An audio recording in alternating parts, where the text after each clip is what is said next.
Tahun 1993, dunia Mary Johnson hancur berantakan.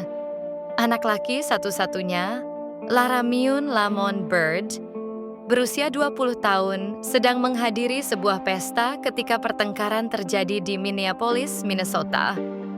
Dalam kekacauan itu, sebuah pistol ditarik. Seorang remaja berusia 16 tahun bernama Osea Israel melepaskan tembakan mematikan kepada Laramiun Lamont Byrd. Dalam sekejap, anak yang sangat Mary cintai telah tiada. Rasa sakit itu tidak tertahankan. Mary menggambarkannya seperti hatinya direnggut keluar dari dadanya. Laramiun adalah satu-satunya anaknya, sukacitanya, harapannya, dan masa depannya. Dalam sekejap, semua itu lenyap selamanya. Osea ditangkap dan diadili sebagai orang dewasa. Pengadilan menjatuhkan hukuman 25 tahun penjara. Mary pikir keadilan telah ditegakkan. Tapi kemarahan dan kesedihan dalam dirinya justru semakin besar. Ia berkata, "Kebencian menguasai saya bertahun-tahun. Setiap kali saya memikirkan anak saya juga memikirkan anak itu yang membunuhnya." Selama lebih dari 1 dekade, Mary bergumul dengan kepahitan. Ia sulit tidur, sulit tersenyum. Hidupnya dipenuhi amarah dan kepahitan kepada Osea, kepada hidup, bahkan kepada Tuhan. Namun di dalam lubuk hatinya, ada suara Roh Kudus yang lembut membisikkan perkataan Tuhan Yesus dari Lukas 6:37. "Ampunilah, maka kamu pun akan diampuni." Awalnya, Mary menolak suara itu. Bagaimana mungkin ia mengampuni orang yang telah menghancurkan hidupnya? Itu terasa mustahil. Tetapi perlahan, melalui doa yang sepenuh hati, Tuhan bekerja melembutkan hatinya dan memberikan Mary hati yang baru. 12 tahun setelah Osea dipenjara, Mary merasakan sesuatu yang tak pernah ia bayangkan. Dorongan untuk menemuinya secara langsung. Ketika Mary masuk ke ruang kunjungan penjara itu untuk pertama kalinya, ia tidak melihat seorang monster, tetapi seorang pemuda yang hancur, penuh penyesalan. Mary duduk di seberangnya, matanya penuh air mata. Ia berkata, "Aku membencimu begitu lama, tapi aku lelah membenci. Hari ini aku memilih untuk mengampunimu." Keduanya menangis. Hari itu, proses penyembuhan dimulai, bukan hanya bagi Osea, tapi juga bagi Mary sendiri. Mary terus mengunjungi Osea di penjara. Dari waktu ke waktu, mereka membangun persahabatan yang tidak masuk akal bagi banyak orang. Mary menjadi seperti sosok ibu baginya.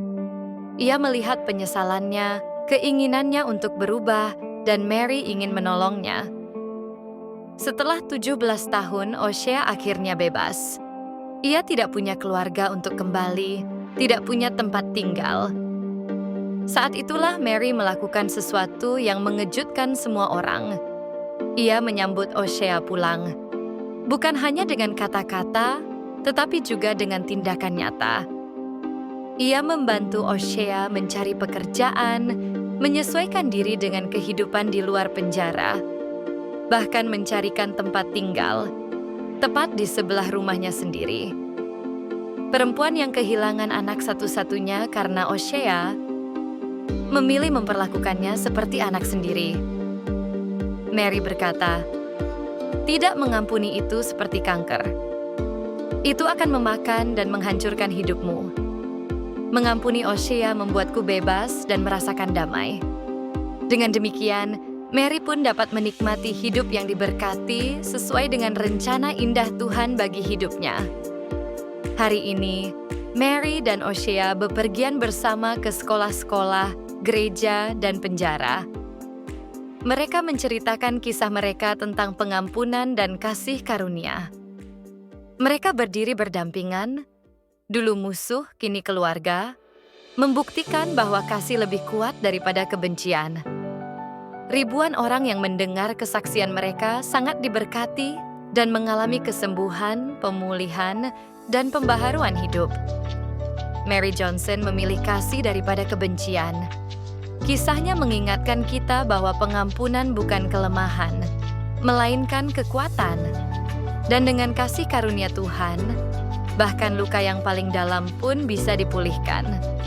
Pesan moral kisah ini, Alkitab dalam terjemahan baru berkata, "Janganlah kamu kalah terhadap kejahatan, tetapi kalahkanlah kejahatan dengan kebaikan." Roma 12:21.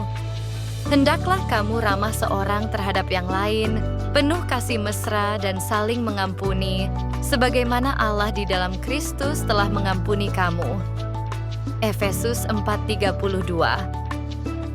Jikalau kamu mengampuni kesalahan orang, Bapamu yang di sorga akan mengampuni kamu juga. Tetapi jikalau kamu tidak mengampuni orang, Bapamu juga tidak akan mengampuni kesalahanmu. Matius 6:14-15.